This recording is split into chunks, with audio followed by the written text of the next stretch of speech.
নমস্কার প্রিয় দর্শক বন্ধুরা, আজ পয়লা জানুয়ারি 2026 সাল। সারা বিশ্ব যখন মেতে উঠেছে নতুন বছরের উদযাপনে, তখন লক্ষ লক্ষ ভক্তের হৃদয়ে পাড়ি দিয়েছে উত্তর কলকাতার কাশীপুর উদ্যানবাটিতে। আজ মহাতীর্থ কল্পতরু উৎসবের দিন। আজকের এই বিশেষ ভিডিওতে আমরা জানব কেন পয়লা জানুয়ারিতে কল্পতরু উৎসব পালন করা হয়। 1886 সালের এই দিনটিতে ঠিক কী ঘটেছিল, আর শ্রীরামকৃষ্ণ কেন নিজেকে কল্পতরু রূপে প্রকাশ করেছিলেন। চলুন ইতিহাসের সেই মাহেন্দ্রক্ষণে ফিরে যাই। ভিডিওটি যদি ভালো লেগে থাকে অবশ্যই লাইক করে দেবেন, আর নতুন দর্শক হয়ে থাকলে আমাদের চ্যানেলটিকে সাবস্ক্রাইব করে আমাদের সঙ্গে থাকুন আধ্যাত্মিক ও অনুপ্রেরণাদায়ক ভিডিও পেতে। তাহলে চলুন শুরু করা যাক। প্রেক্ষাপট 1886 সালের সেই সময়। 1886 সাল। শ্রীরামকৃষ্ণের শরীর তখন অত্যন্ত অসুস্থ। গলার মারণ ব্যাধি ক্যান্সারে তিনি আক্রান্ত। চিকিৎসার জন্য তাকে নিয়ে আসা হয়েছে কাশীপুরের এক নির্জন উদ্যানবাটিতে। ডাক্তাররা তাকে কথা বলতে নিষেধ করেছেন, বাইরে বেরোনোর প্রায় বন্ধ। কিন্তু ভক্তদের মনে একটাই ভয়, ঠাকুর কি আমাদের ছেড়ে চলে যাবেন? সেই সময় ঠাকুরের সেবায় দিন রাত এক করে দিয়েছেন নরেন্দ্রনাথ, স্বামী বিবেকানন্দ এবং অন্য তরুণ ভক্তরা। বড়রা আসছেন ঠাকুরকে দেখতে, আর ঠাকুরও অসুস্থ শরীর নিয়েই বিলিয়ে দিয়েছেন তার অমৃত বাণী। সেই ঐতিহাসিক দিন পয়লা জানুয়ারি। পয়লা জানুয়ারি 1886 সালের বিকেল 3:10। একটু অসুস্থ বোধ করায় ঠাকুর বাগানে হাঁটতে বেরিয়েছেন। সেদিন গৃহী ভক্তদের ভিড় ছিল প্রচুর। গিরিশ ঘোষ, অক্ষয় সেন, রামচন্দ্র দত্ত সকলেই সেখানে উপস্থিত। ঠাকুরকে দেখে গিরিশ ঘোষ প্রণাম করলেন।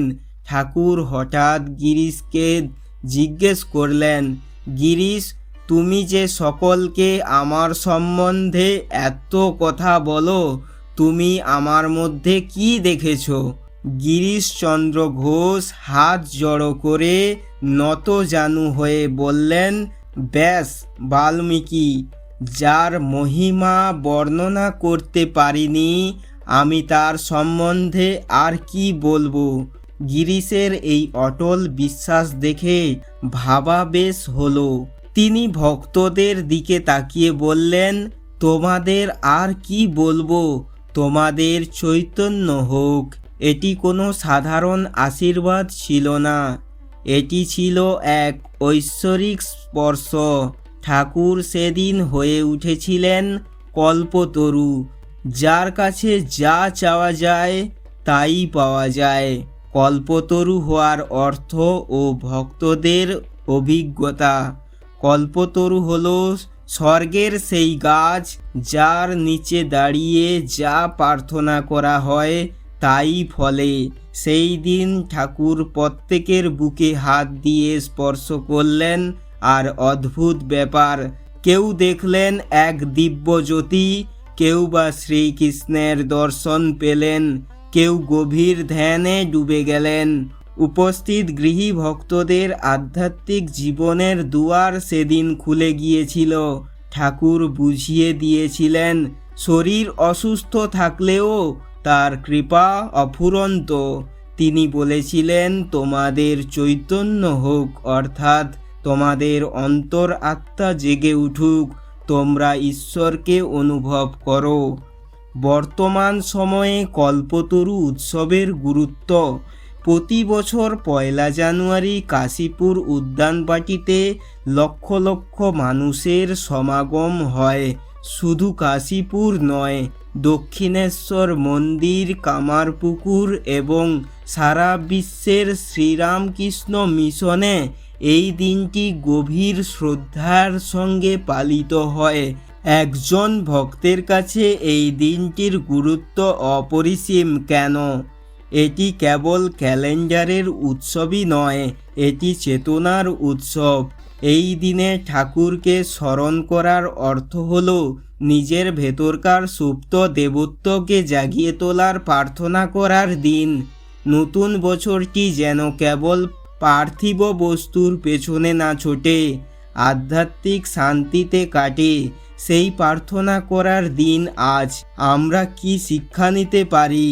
প্রিয় দর্শক বন্ধুরা, 2026 সালের এই প্রথম দিনে আসুন আমরাও ঠাকুরের সেই বাণীর কাছে নিজেদের সঁপে দেই। চৈতন্য হোক, এই শব্দটি আমাদের জীবনের পাথেয় হোক। আমরা যেন একে অপরের সেবা করতে পারি, মানুষের মধ্যে ঈশ্বরকে দেখতে পারি এবং হিংসাদেশ ভুলে এক সুন্দর পৃথিবী গড়তে পারি। নতুন বছরে আপনার সংকল্প হোক এক পা হলেও ভগবানের দিকে এগোনোর। বন্ধুরা, 1886 সালের সেই বিকেলে ঠাকুর যখন বলেছিলেন তোমাদের চৈতন্য হোক, তখন তিনি কেবল সেই সময়ের উপস্থিত ভক্তদের কথা বলেননি। সেই ডাক ছিল সর্বকালের সমস্ত মানুষের জন্য। আজ 2026 সালে দাঁড়িয়ে আমরা সেই কল্পতরু উৎসব থেকে ঠিক কী শিক্ষা নিতে পারি? প্রথম শিক্ষা, ভক্তি শেষ কথা। ঠাকুর দেখিয়েছিলেন পাণ্ডিত্য বা ধন সম্পদ নয়, কেবল সরল বিশ্বাস ও ভক্তি থাকলেই ঈশ্বরকে পাওয়া যায়।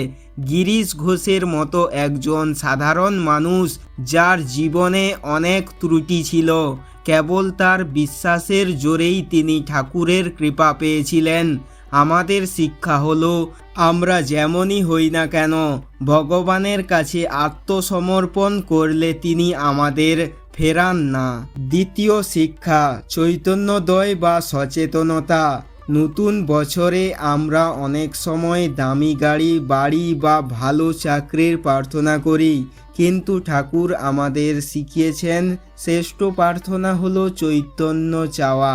অর্থাৎ আমি কে, কেন এই পৃথিবীতে এসেছি, মানুষের সেবা কিভাবে করা যায়, এই বোধটাই হলো আসল সম্পদ।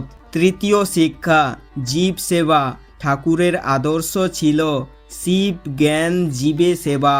নতুন বছরে আসুন আমরা প্রতিজ্ঞা করি অসহায় মানুষের চোখের জল মুছিয়ে দেব, কোনো পশু বা প্রাণীকে কষ্ট দেব না, কারণ প্রত্যেকের মধ্যেই সেই একই চৈতন্য বিরাজমান।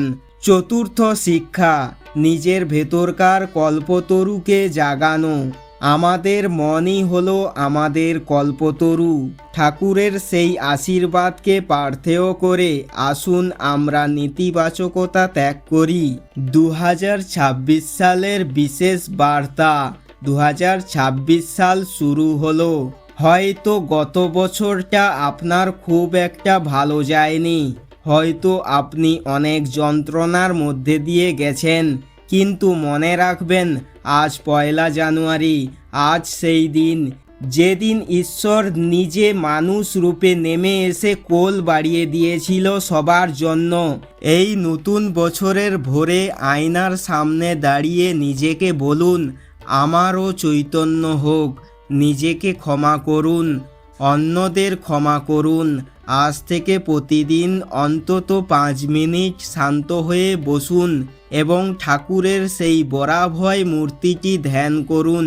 দেখবেন আপনার জীবনের সমস্ত জটিলতা সহজ হয়ে উঠতে শুরু করেছে, কারণ ঠাকুরের সেই আশীর্বাদ আজও বাতাসে ভাসছে।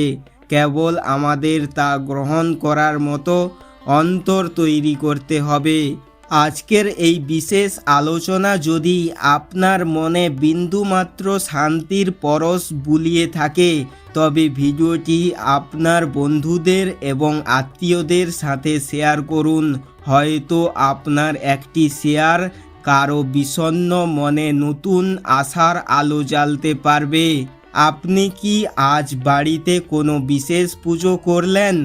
বা আপনি কি কখনো কল্পতরু উৎসবে কাশীপুর উদ্যানবাটি, দক্ষিণেশ্বর বা জয়রামবাটির সেই পবিত্র ভিড়ে সামিল হয়েছিলেন? আপনার সেই অলৌকিক অভিজ্ঞতার কথা কমেন্ট বক্সে লিখে জানান। আমরা সবাই মিলে সেই ভক্তির জগতে ডুব দিতে চাই। নতুন বছর 2026 সাল আপনার এবং আপনার পরিবারের জন্য মঙ্গল হোক। ঠাকুরের কৃপায় আপনাদের সবার জীবন আনন্দে ভরে উঠুক। খুব ভালো থাকুন, সুস্থ থাকুন। জয় শ্রীরামকৃষ্ণ, জয় মা সারদা দেবী, জয় স্বামী বিবেকানন্দর জয়। রাধে কৃষ্ণ। সবাই ভালো থাকুন, সুস্থ থাকুন। ধন্যবাদ। রাধে রাধে। জয় শ্রীরাম, জয় শ্রীকৃষ্ণ। হরে কৃষ্ণ হরে রাম। জপ করতে থাকুন এই মহামন্ত্রটি। অবশ্যই জপ করুন এবং জীবনকে এক নতুন আধ্যাত্মিক জগতে নিয়ে যেতে সমর্থ হন। ধন্যবাদ। ভালো থাকুন। রাধে রাধে।